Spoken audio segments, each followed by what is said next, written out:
Welcome back. बच्चों के messages पढ़ रहा था मैं पिछले लाइव सेशन के अंदर, तो उसमें से बहुत सारे बच्चे कह रहे थे कि सर पेपर के अंदर एमसीक्यू डिस्कस करा दो, हम चेक करना चाहते हैं, बाकी पेपर बेशक बाद में भी कर लें। तो मैंने कहा ठीक है, हम एमसीक्यू अभी डिस्कस कर लेते हैं, सारे के सारे 30 नंबर का भी डिस्कस कर लेते हैं। और 70 नंबर में से मैं देख रहा था 4 क्वेश्चंस ऐसे हैं जो मैं कल सुबह अपनी लाइव क्लास में करवा दूंगा। ठीक है, तो वहां से मैं शाम को उसका वीडियो अपलोड करा दूंगा, और 2-3 क्वेश्चन बचेंगे वो शाम को करा दूंगा, तो पूरा पेपर कल तक सॉल्व हो जाएगा आपका। ठीक है। मैं ये देख रहा हूं कि कुछ बच्चे कह रहे हैं एमसीक्यू बड़े टफ आए थे इस बार। भाई देखो, अगर मान लो आप कॉन्सेप्चुअली नहीं पढ़ रहे हो ना और रट्टे लगा रहे हो, तो तुम्हें मंदिर मस्जिद गुरुद्वारे जाना पड़ेगा। अगर लॉजिक से पढ़ोगे तो कोई दिक्कत नहीं है। ठीक है, तो आपके सामने एमसीक्यू सॉल्व करेंगे, और जो गधा राम है उनका तो भाई अभी फिल्टर आउट हो जाएंगे। तो हम टाइम वेस्ट नहीं करेंगे, क्योंकि आपके पेपर होंगे, आई प्रोबेबली बिलीव लॉ का पेपर होगा, इसीलिए आप लोग दबाव डाल रहे थे एमसीक्यू करवाने के लिए। फिर भी एक ऑफिशियल डिस्क्लेमर कि आप अपना अपना लॉ का पेपर की तरफ ध्यान दें, इसको ना सॉल्व करें। फिर भी आप देखना चाहते हैं तो आप खुद समझदार हैं। ठीक है। तो ये आपके पास एमसीक्यू के पेपर्स हैं, जिसमें क्या लिखा हुआ है, जय limited submits the following statements. देखो बेट मेरे बच्चों, क्या एमसीक्यू में कोई कैलकुलेशंस होती हैं? नहीं होती ना। तो चुपचाप क्वेश्चन को आप क्या करो, सबसे पहले आप आ जाओ एमसीक्यू नंबर 1 पे। तो मैंने क्या किया, देखो ऐसे सॉल्व करना है। सबसे पहले मैं किस पर आ गया, एमसीक्यू पर। और एमसीक्यू में मैंने देखा वो मांग क्या रहा है, फटाफट से बताओ वो मांग क्या रहा है। The balance of equity share capital after internal reconstruction. कहते हैं इंटरनल रिकंस्ट्रक्शन के बाद की शेयर कैपिटल चाहिए। ओके, तो आ जाओ मेरे साथ साथ। अब आप क्वेश्चन में देखो कि क्वेश्चन में क्या लिखा हुआ है। कहते हैं 31 मार्च को जय लिमिटेड का रिकंस्ट्रक्शन हो रहा है, इसका मतलब इंटरनल रिकंस्ट्रक्शन हो रहा है, और उसमें बताया गया कि 9% डिबेंचर्स को हम सेटल कर देंगे bye issuing them 15,000 equity shares of 10 each. यानी डिबेंचर्स को हम क्या दे देंगे, 15,000 share. Equity share holders will give up मतलब होता है छोड़ देंगे 40% of their capital in exchange for their allotment of 11% debentures of rupees 1 lakh। Balance of the P&L return of और इक्विटी शेयर्स नए इशू हो रहे हैं 1 लाख के। और इन एडिशन टू, अब ये और भी बातें बता रखी हैं कि इतना इंटरेस्ट मिला हुआ है, इतनी टैक्सेशन लायबिलिटी है, ये कोई डेटर थे जो कि दिवालिया हो गए हैं, उनसे कुछ पैसे 40% जो है उनके रिकवर हो गए हैं। डिविडेंड हमको इन्वेस्टमेंट पर मिला है और मशीनरी को बेच दिया है। अब भाई बारी आती है शेयर कैपिटल की ढूंढनी है इंटरनल। फटाफट से बताओ शेयर कैपिटल आपके पास ओरिजिनली कितने की थी, 5 लाख। तो आपकी शेयर कैपिटल कितने की है, 5 लाख। यहां लिख दूं मैं शेयर कैपिटल है 5 लाख। डिबेंचर्स को आपने 15,000 शेयर इशू कर दिए, तो हमारी कैपिटल कितनी बढ़ गई, 15,000 of rupees 10 each. Equity share holder छोड़ देंगे 40% ऑफ देयर कैपिटल, 5 लाख का 40% छोड़ देंगे, यानी माइनस हो गई। इन एक्सचेंज फॉर डिबेंचर, उसके डिबेंचर मिल जाएंगे। ये P&L है, नए इक्विटी शेयर इश्यू हो जाएंगे 1 लाख के। तो बताओ भाई कितनी आपकी कैपिटल हो जाएगी, फटाफट से बताओ। तो 5 लाख की कैपिटल पहले थी, प्लस 1,50,000 की कैपिटल और आ गई, माइनस 2 लाख की कैपिटल चली गई, प्लस 1 लाख की कैपिटल और आ गई। पहला आंसर आपका क्या होना चाहिए, 5.5 लाख। पहला आंसर है 5.5 लाख। ये आंसर जो मार्क कर रखे हैं स्टूडेंट ने मार्क कर रखे हैं, मैं मार्क अब कर रहा हूं। ये वाले आंसर को ना देखें, जो मैंने मार्क किया उसको देखें।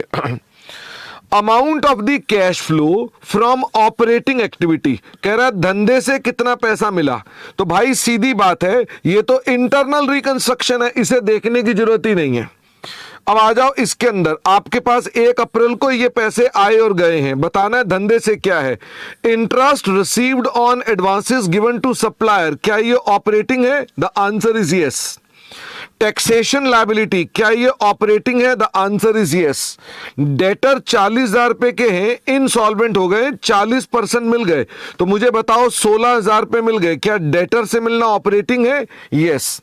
डिविडेंड रिसीव हुआ है स्टार कंपनी से, क्या ये इन्वेस्टिंग है? हाँ। इसके अलावा प्लांट को बेच दिया, क्या ये इन्वेस्टिंग है? हाँ। ऑपरेटिंग का टोटल बताओ कितना आता है, फटाफट से बताओ। तो ऑपरेटिंग में आपको कितने कितने पैसे मिले? 3,000 एक मिला, 14,000 रुपए गए और 16,000 रुपए आए। तो दिस इज इक्वल टू 5,000 रुपए। तो चेक करें आपके पास करेक्ट आंसर कितना है? 5,000। बच्चे ने लिखा हुआ है 12,000। करेक्ट आंसर कितना है? 5,000। आगे चलिए, cash flow from investing activity क्या है? अब आपने इन्वेस्टिंग एक्टिविटी बताना है कि आपके पास इन्वेस्टिंग एक्टिविटी का कैश फ्लो कौन कौन सा है। तो आइए इन्वेस्टिंग एक्टिविटी को देखें। डिविडेंड रिसीव हुआ है ऑन इन्वेस्टमेंट, कितने रुपए का डिविडेंड रिसीव हुआ है? एक रुपए का। और प्लांट एंड मशीनरी को बेच दिया है 3,000 रुपए के लॉस पर, यानी कि 12,000 रुपए का लॉस हो गया, 12,000 रुपए का कैश हो गया। ठीक है, 12,000 रुपए कैश आ गया हमारे पास। ओके, और ये इन्वेस्टमेंट कितने की है? 1 रुपए का पर शेयर। तो आप बताओ आपके पास स्टार के कितने शेयर थे? स्टार के थे 10,000 शेयर, तो आपको कितना पैसा इससे मिलेगा? 10,000। तो 10,000 ये मिला और 12,000 ये हमारे पास मिला, तो टोटल आपके पास कितने का अमाउंट मिल गया? टोटल अमाउंट मिल गया 22,000 रुपए। This is your 22,000। फिर क्वेश्चन क्या कह रहा है? What is the closing cash and cash equivalents on 1 April? कह रहा है closing cash and cash equivalent बताओ।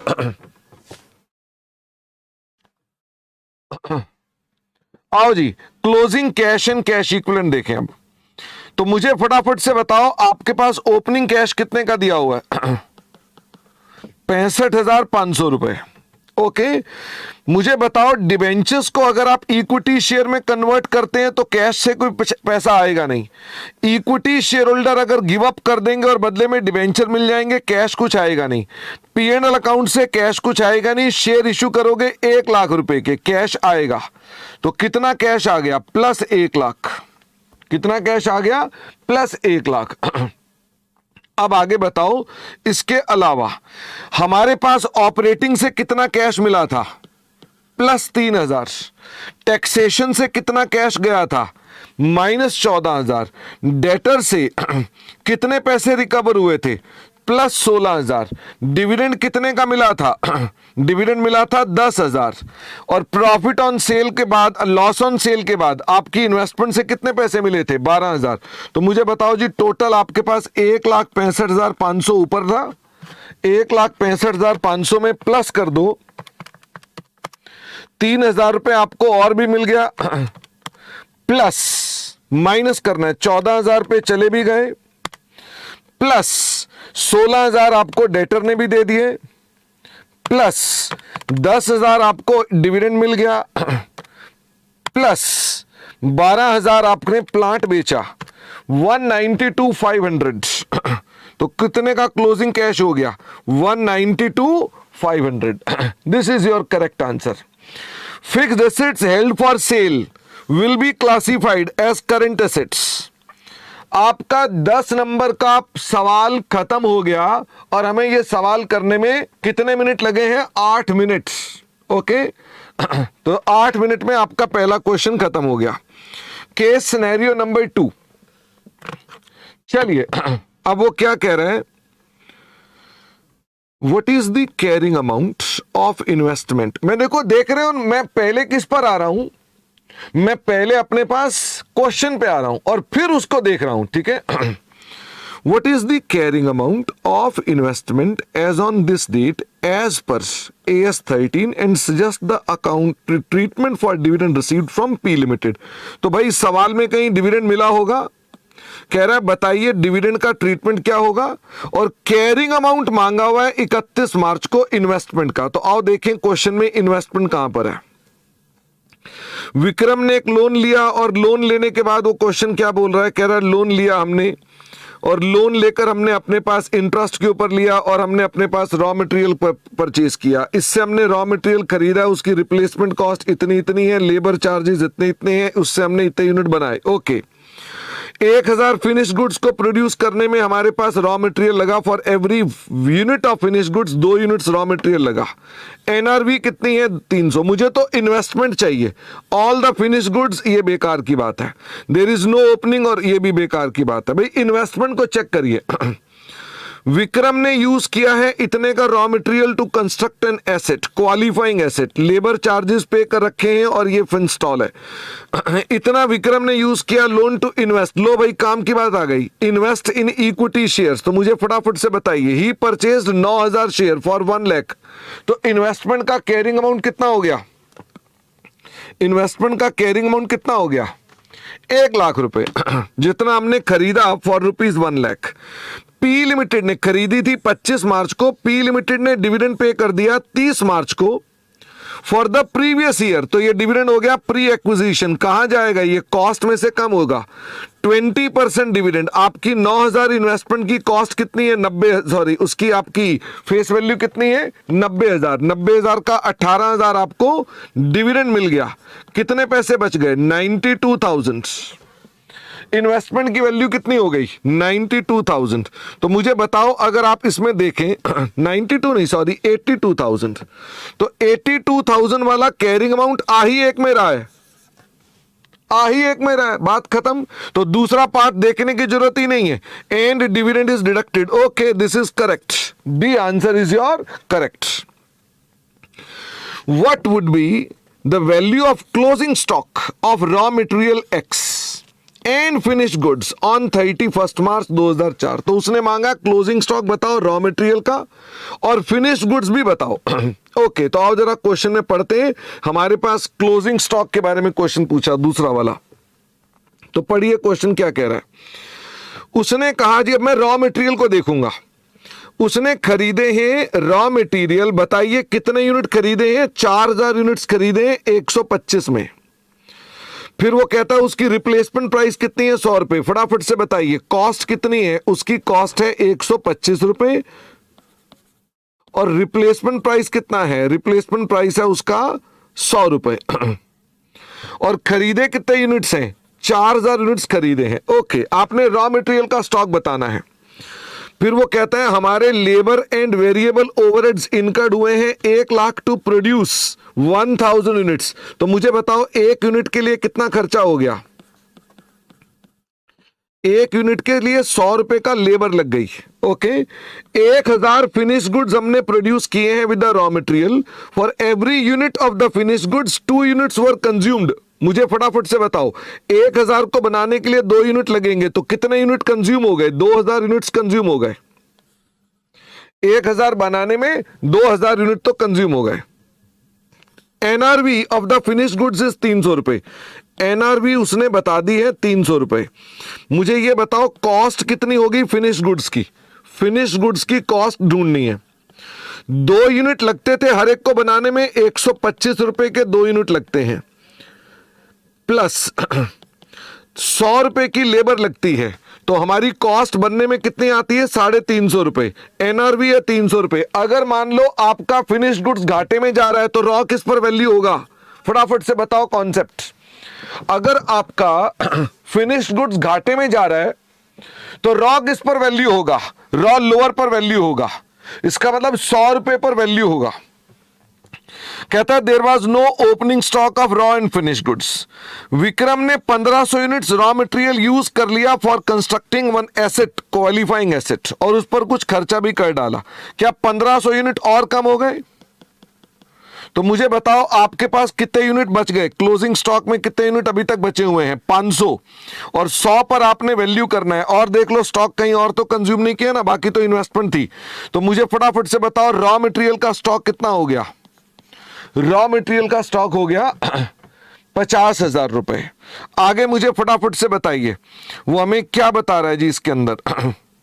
एक बच्चा कह रहा है वो डिविडेंड 23-24 का पे हुआ है। हाँ तो मेरे बच्चे, आपने 25 मार्च को इन्वेस्टमेंट खरीदी है, अगर 25 मार्च को खरीदी है और खरीदते ही डिविडेंड मिल गया तो किस साल का डिविडेंड है ये? है तो प्रीवियस एक्विजिशन ना, प्री एक्विजिशन है। आपने 25 को खरीदी और आपको इसी साल का डिविडेंड मिल गया, आप आज शेयर खरीदते हैं और आपको आज ही डिविडेंड मिल जाता है, तो किसका है ये? इंटरिम भी हो तो है तो प्री एक्विजिशन। तो प्री एक्विजिशन कहां पर जाएगा? इन्वेस्टमेंट से कम होगा माधव। अच्छा, अब मुझे फटाफट से ये बताओ कि हमारे पास इसमें फिनिश गुड्स बताओ कितने बचे हुए हैं। तो उसने आपसे कहा था हमने कितने फिनिश गुड्स बनाए हैं? 1000, और इसकी एनआरवी कितनी है? 300 रुपए। तो एक ये हो गया 3 लाख रुपए। तो आपका फिनिश गुड्स कितने का हो गया? फिनिश गुड्स हो गया 3 लाख रुपए। तो यानी टोटल वैल्यू हो गई 3.5 लाख रुपए। अब मुझे बताइए 3.5 लाख, रॉ मटेरियल ये रहा, फिनिश गुड्स 3 लाख, और ये कौन सा? ये 3.5 लाख वाला गलत है, और ये वाला भी गलत है, और ये वाला भी गलत है। द करेक्ट आंसर इज 7 का ए। सेल्फ कंस्ट्रक्टेड मतलब खुद बनाया। अगला क्वेश्चन हमारे पास है cost of self constructed assets as per accounting standard 10। Self constructed मतलब जो हमने नया बनाया, हमने उसकी बात कर रहा है वो। तो हमने सेल्फ कंस्ट्रक्टेड को देखना है, इसके अंदर हमारा सेल्फ कंस्ट्रक्टेड कौन कौन सा आइटम्स लिखी हुई हैं। वो कहता है हमने इसमें 1500 यूनिट्स रॉ मटेरियल के यूज किए हैं टू कंस्ट्रक्ट दी एसेट। तो हमारे पास इसका मतलब इतने यूनिट्स हमारे पास खर्च हो गए। तो इसका मतलब हमारा खर्चा कितने का हो गया? सबसे पहले 1500 यूनिट्स इंटू 125, तो ये हमारे पास खर्चे का अमाउंट आ गया 1500 इंटू 125, 187,500। इसके अलावा हमारे पास और क्या खर्च हुआ है? As per AS10 labour and overhead charges on the construction कितने की है? 90,000। तो लेबर का खर्चा भी ऐड कर दो, लेबर का खर्चा हो गया 90,000। प्लस इसके अलावा और कौन सा खर्चा बता रहा है? वो कह रहा है जी हमारे पास इसमें खर्च हो रहा है जी, कहाँ गया? 15,000 टू इंस्टॉल। तो 15,000 रुपये आ गया हमारे पास इंस्टॉलेशन के। ठीक है, और फिर इसके अलावा हमारे पास और कौन सी आइटम आ रही है? बस बाकी तो एक क्वालिफाइंग एसेट है, तो इसका ब्याज का अमाउंट देख लेते हैं कि इसका इंटरेस्ट का अमाउंट कितना हो जाएगा। तो टोटल इंटरेस्ट हमारे पास जो लगा, हमने 1 अगस्त को लोन लिया था तो 1 अगस्त को लोन लिया था हमने, 1 अगस्त को लोन लिया हमने 6 लाख का 10%। तो टोटल ब्याज हो गया हमारे पास 6 लाख का 10%। 1 अगस्त यानी अगस्त सितंबर 8 महीने हो गए, तो आपका टोटल ब्याज जो लग गया वो कितना लग गया? 6 लाख इंटू 10%, 60,000 इंटू 8/12। तो टोटल खर्चा हो गया जी 40,000 रुपए का ब्याज का, मल्टीप्लाइड बाय। इसके अंदर उसने आपको आगे क्या बोला है? उसने आपको ये बोला है कि हमारे पास कहाँ है जी? रॉ मटेरियल 1500 रॉ मटेरियल लगा टू कंस्ट्रक्ट दी एसेट। तो और लेबर ओवरहेड चार्जेस ये हमने माना कि अलग होगा, क्योंकि हमने रॉ मटेरियल जो लोन लिया हुआ था, हमने लोन से क्या यूज किया था? हमने रॉ मटेरियल खरीदा था, तो रॉ मटेरियल के अंदर ही सिर्फ ये पैसा लगा होगा। तो इसका मतलब 1500, तो यानी कि आपका प्रो रटा अमाउंट कितना हो जाएगा? तो यानी कि आपने 187,500 यही खर्च किया है आउट ऑफ 6 लाख। तो कितना अमाउंट हो गया? 6 lakh into 10% into 8/12 into 187,500 divided by 6 lakh, ये आ गया 12,500। और कोई खर्चा जो हमने कैपिटलाइज करना हो वो चेक कर लें। इसके अलावा और तो उसने आपको इन्वेस्टमेंट इन इक्विटी बता रखी है। चलो तो टोटल खर्चा कितने का हो गया जो हम कैपिटलाइज कर देंगे? 187,500 plus 90,000 plus 15,000 plus 12,500 is equal to 3,05,000। तो करेक्ट आंसर क्या हो गया? 3,05,000। As per AS16 what will be the amount of interest to be capitalized and the amount of interest charge to P&L account. तो interest capitalize तो हमने already निकाला हुआ है 12,500, तो या ये आंसर होगा या ये आंसर होगा। And the amount to be charge to P&L, तो एक बार देख लो टोटल हमारा खर्चा था 40,000, उसमें से अगर 12,500 हमने हटा दिया तो कितना बच गया? 40,000 माइनस 12,500 27,500। तो ये आपका आंसर करेक्ट हो गया, ये गलत हो गया, ये गलत हो गया। तो this is your correct answer. Scenario number 3 पे आ जाओ। K limited sold goods for ₹22 lakhs। चलो ठीक है, पहले क्वेश्चन देखें क्या कह रहा है। कह रहा है रिकॉग्नाइज कितना करेंगे revenue as per AS9 in the books of K limited on 31 March. Revenue पूछ रहा है कितना बुक होना चाहिए। K sold goods for rupees 22 lakh to Ravi on 1st February, but at the request of buyer these goods were delivered on 10 अप्रैल। क्या revenue record कर सकते हैं? The answer is yes, revenue record कर सकते हैं। क्वेश्चन अभी मैं एक काम करूंगा ना, पहले पूरा कर दूं फिर उसके बाद आपकी क्वेरी देखता हूं क्या कह रहे हैं। K limited also sold 2 lakh goods on approval basis on 1st January to Sheetal. Okay, इसका से रेवेन्यू तो रिकॉर्ड तब तक नहीं होगा ना जब तक अप्रूवल नहीं आ जाती है, उसका पीरियड नहीं हो जाता। द पीरियड इज 3 मंथ, तो 1 जनवरी से 31 मार्च तक 3 महीने हो जाएंगे। After which they were considered sold. Buyer sent disapproval for 25% of the goods and approval for 50% of the goods. भाई सीधी बात है, डिसअप्रूवल जिसकी हो गई वो सेल नहीं है, बाकी सारा तो सेल है। तो 2 लाख के अंदर 25% की सेल नहीं है, यानी कि हमारे पास 1.5 लाख की ये सेल हो गई और 22 लाख की ये सेल हो गई। तो टोटल सेल कितनी हो गई? 23,50,000। और तो नहीं है कोई पॉइंट। अगला तो लीगल एक्शन की बात चल रही है और उसके अगले पॉइंट में कोई डेटर की बात लिखी हुई है। तो मुझे बताओ 23,50,000। The correct answer is B. इसके अलावा what will be the treatment of legal cost and the claim for legal action commenced by Ravi Kumar in the books of K limited as on 31 March 20 as per AS9। तो books of के में बताओ रवि कुमार का कोई legal action चल रहा है? आओ देखें। Ravi Kumar has commenced a legal action against K Limited for supply of the faulty goods. The lawyers of K Limited have advised that it is not, ध्यान दें, it is not remote yet resources may be required to settle the claim। कह रहा है जी हमको लगता है, remote तो नहीं है पर लगता है हमको पैसे देने पड़ सकते हैं। Legal cost to be incurred irrespective of the outcome is 45,000। वो कह रहा है 45,000 तो पक्का पक्का खर्च होगा। और वो आपको कह रहे हैं कि हमारे पास सेटलमेंट का अमाउंट कितने का है? 5 लाख। 5 लाख कह रहा है रिमोट नहीं है, हो सकता है। क्वेश्चन क्या कहना चाह रहा था? क्वेश्चन कहना चाह रहा है लीगल कॉस्ट जो 45,000 की है भाई, जो पक्का पक्का लगना है, क्या ये प्रोविजन है? तो क्रिएट प्रोविजन फॉर 45,000, इसमें आ रहा है क्रिएट प्रोविजन फॉर 45,000। और जो आपका लीगल एक्शन आपने कमेंस किया है वो आपकी कॉन्टिंजेंट लायबिलिटी हो गई 5 लाख तक। Correct answer is C. Okay, what is the treatment of insolvency of Sheetal in the books of K Limited on 31st March as per AS4। अब आओ जी, यहां कोई insolvency of Sheetal भी हो रही होगी। Sheetal company, a trade receivable of K, suffered a heavy loss due to an earthquake that occurred on 30 March। Okay, the loss was not covered by any insurance policy। In April, Sheetal became bankrupt। The balance due from Sheetal on 31st March is 75,000। मुझे ये बताओ, एक assumption लगानी पड़ेगी मुझको। क्या assumption लगानी पड़ेगी? कि अप्रैल तक हमारे अभी तक फाइनल अकाउंट्स क्या हैं, वो अभी तक अप्रूव नहीं हुए हैं। ओके, तो this event is adjusting events. अगर ये एडजस्टिंग इवेंट है क्योंकि 30 मार्च को आपको पता है कि हैवी लॉस हो चुका था, अगर 30 मार्च तक हैवी लॉस हो चुका था तो हमारे पास 75,000 के लॉस को एडजस्टिंग इवेंट बोलेंगे। तो हमें प्रोविजन कितनी बनानी चाहिए? वो कह रहा है 5% गलत है, 75,000 की प्रोविजन बनानी चाहिए। आओ शीतल के बारे में बात करें। वो कह रहा है एडजस्टिंग इवेंट है, full provision of 75,000 should be made. The answer is yes. ये एडजस्टिंग इवेंट है, प्रोविजन 37,500 गलत, नॉन एडजस्टिंग ये गलत, नॉन एडजस्टिंग गलत। तो इसका 12वें का आंसर क्या है? बी।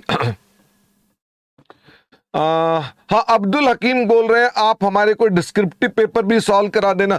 अब्दुल, मेरी ना कल सुबह क्लास है तो उसके अंदर मैं 4 क्वेश्चन करने ही वाला हूं, तो वो 4 क्वेश्चन भी मैं कल आपको यूट्यूब पर डलवा दूंगा 10-11 बजे तक, और 3-4 क्वेश्चन बचेंगे वो शाम तक डलवा दूंगा। ओके। पुनीत कह रहे हैं आपने AS13 में इंटरिम डिविडेंड को हमेशा पोस्ट में डालने को कहा था। पुनीत, आपने कंसोलिडेशन का भी चैप्टर पढ़ा था, आप ये कैसे कह सकते हैं कि AS13 के अंदर वो यहीं पे डिस्कशन कर रहा है? कोई भी शेयर खरीदते हो, खरीदते ही आपको डिविडेंड मिल रहा है, तो कौन सा है ये? प्री एक्विजिशन है ये। ओके। आगे चलते हैं। पी लिमिटेड, यही क्वेश्चन आएगा ना अब। P limited has 60% voting right in Q limited. अच्छा, ये क्वेश्चन ही अलग बना दिया उसने। Q limited has 20% voting right in R limited. तो एक हो गया पी, एक हो गया क्यू। पी के पास 60% शेयर्स हैं इन क्यू लिमिटेड और क्यू के पास 20% शेयर्स हैं in R limited. P limited directly enjoys voting rights of 14%, कहता है इसके पास भी 14% शेयर्स हैं। R limited is a listed company and regularly supplies goods to P limited, कहता आर का और पी का आपस में ट्रांजैक्शन हो रही है। The management of R has not disclose the relationship with P. R ने पी के साथ रिलेशन डिस्क्लोज नहीं कर रखा। क्वेश्चन है, while preparing the financial statements of P which entities would you disclose as related parties. तो P के लिए रिलेटेड पार्टीज कौन कौन है? तो पी के लिए क्यू भी रिलेटेड पार्टी है और पी के लिए आर भी रिलेटेड पार्टी है, क्योंकि उसके पास 14% शेयर है डायरेक्टली और 20% शेयर है उसके पास इनडायरेक्टली। तो क्या इसमें सिग्निफिकेंट इन्फ्लुएंस अराइज हो गया? The answer is yes. तो आप अपने पास पैरा लगाते थे, इसका पैरा 3B, उसके तहत correct answer is Q and R Limited. Okay. A machinery was given on lease by a dealer of the machinery for equal annual lease rental. ध्यान दें, उसने लिख दिया equal lease rentals to yield a 20% profit margin on cost of the machinery. कहता है जो machinery की cost है उसके ऊपर 20% का प्रॉफिट चाहिए, which is rupees 3 lakhs. तो मुझे फटाफट से बताओ, अगर 3 लाख की मशीनरी है तो उसको प्रॉफिट कितना चाहिए? 20%, उसको 3,60,000 रुपए चाहिए इस मशीनरी से। इकोनॉमिक लाइफ इज 3 years, आपने 3 साल की लीज दी है, वो कहता है इसकी लाइफ कितनी है? 5 साल। And estimated output of the machinery in 5 years is as follows. तो मुझे फटाफट से बताओ इसकी टोटल आउटपुट कितनी निकलने वाली है? 50,000 plus 40,000 plus 85,000 plus 60,000 plus 65,000, total output निकलने वाली है 3 लाख। यानी कि आप 3 लाख आउटपुट यूज करेंगे। 3,60,000 रुपए की आपको अमाउंट चाहिए। आप 5 साल में 3 लाख यूनिट उसके अंदर प्रोड्यूस करने वाले हैं। आपने 3 साल के लिए दी है। 3 साल के यूनिट बताओ कितने हैं? 3 साल के यूनिट बताओ कितने हैं? 50,000 प्लस 40,000 प्लस 60,000, 1,50,000। तो मुझे बताओ इसका मतलब हम 3 साल में कितना रेंट लेने वाले हैं? 1,80,000 और 3 इक्वल किस्तें करनी है आपने, डिवाइडेड बाय 3, 60,000 रुपए का आपको अमाउंट लेना है। तो 60,000 कौन सा आंसर है? ए वाला। तो annual lease rent is 60,000। A Limited had 1,50,000 shares of common stock outstanding on 1st April. Okay. Additional 50,000 shares were issued on this date and 32,000 shares were bought back on this date. Calculate the weighted average. Weighted average निकालनी है। आपके पास 1.5 lakh shares हैं जो कि आपके पास 12 महीने रहे। 50,000 share आपने इशू कर दिए 1 नवंबर को, तो नवंबर, दिसंबर, जनवरी, फरवरी, मार्च, नवंबर, दिसंबर, जनवरी, फरवरी, मार्च, 5 महीने हो गए। और इसके अलावा 32,000 शेयर आपने क्या कर दिए? बायबैक कर दिए 1 फरवरी को। तो फरवरी और मार्च 2/12। तो सॉल्व करके बताएं कितना आ गया? 50,000 इंटू 5/12 इज इक्वल टू 2833 और 32,000 इंटू डिवाइडेड बाय 6 कर दो ना सीधा, 5333। तो कितना हो गया? 1.5 लाख प्लस 20,833, 20,833 माइनस 5333। तो कितना अमाउंट निकल आएगा हमारे पास? 1,65,500। The correct answer is 1,65,500। बात खत्म। तो हमें इस सवाल को एमसीक्यू करने में कितनी देर लगी? हमें इसको करने में लगे एग्जैक्टली 30 मिनट्स। और इंस्टीट्यूट आपको यह करने का कितना समय देता है वैसे बताओ? इंस्टीट्यूट आपको ये करने का कितना समय देता है? वो आपको ये करने का देता है 60 मिनट्स। 30 मिनट्स में आपने अपने पास काम करना था, वो 60 मिनट दे रहा है। और यही मैं क्लासों में बोलता हूं कि यहां पे टाइम बचाओ। एमसीक्यू में मैंने जिस गति से मैंने किया ना, इसी गति से आपको करना होता है। वो आप पेपर 3 घंटे कहां उड़ जाएंगे पता नहीं चलेगा। अब 2.5 घंटे में मैंने वहां पर बाकी के क्वेश्चंस करने हैं। ओके, तो 2.5 घंटे में हम बाकी के क्वेश्चंस करेंगे, वो भी आसानी से हो जाएंगे, कोई लंबी चौड़ी दिक्कत नहीं है। जिनमें से कल मैं फिर से जब क्लास लूंगा ना, कल मैं क्वेश्चंस लाइव क्लास में ले रहा हूं, तो यूट्यूब पर लाइव नहीं होगा, वो आपको मैं उसका रिकॉर्डेड पार्ट दिखा दूंगा। तो मैं वहां पर भी जो लूंगा तो आप देखिएगा कि वो भी हमारे पास विद इन टाइम फ्रेम होगा क्वेश्चन, विद इन 3 आवर। जो बच्चे भी कहते हैं पेपर लंबा था, वो गलत कहते हैं। बहुत लंबा नहीं था, हल्का फुल्का, जिनकी प्रैक्टिस बहुत ज्यादा नहीं थी उनको लंबा लग सकता था। या जो कह रहे थे, एक बच्चे का मैं देख रहा था, मैं नाम भूल गया उसका, शेख हुसैन ऐसा कोई नाम है, उसका कमेंट है यूट्यूब पर। ये मैं इसलिए कराया, वो हुसैन साहब क्या लिख रहे हैं, मैं कह रहे हैं paper was easy, what a joke. Joke तो तुम बन गए। क्या मुश्किल था एमसीक्यू में? अभी आप बाकी भी देखना, ना पढ़ते हुए हर चीज ही तुमने लाइफ का जोक बना रखा है मिस्टर हुसैन, तुमने अपनी लाइफ का जोक बना रखा है। यह जीवन बार बार नहीं मिलेगा, करिए कुछ, अभी करिए। और अगर आप इस बार पेपर नहीं लिख रहे थे या लिखा और ठीक नहीं हुआ और आपको लगता नहीं दिक्कत वाली बात है, तो पेपर पूरे होने के बाद अगर वाकई दिक्कत की बात है तो जनवरी की तैयारी करो, अच्छे से अच्छे नंबरों से पास हो, अपने माता पिता का नाम रोशन करो मिस्टर हुसैन। ओके, चलिए, इसके अलावा राम बाबू क्वेश्चन नंबर 12, वैसे आप YouTube पर ये वीडियो बार बार डाउनलोड करके देख सकते हैं।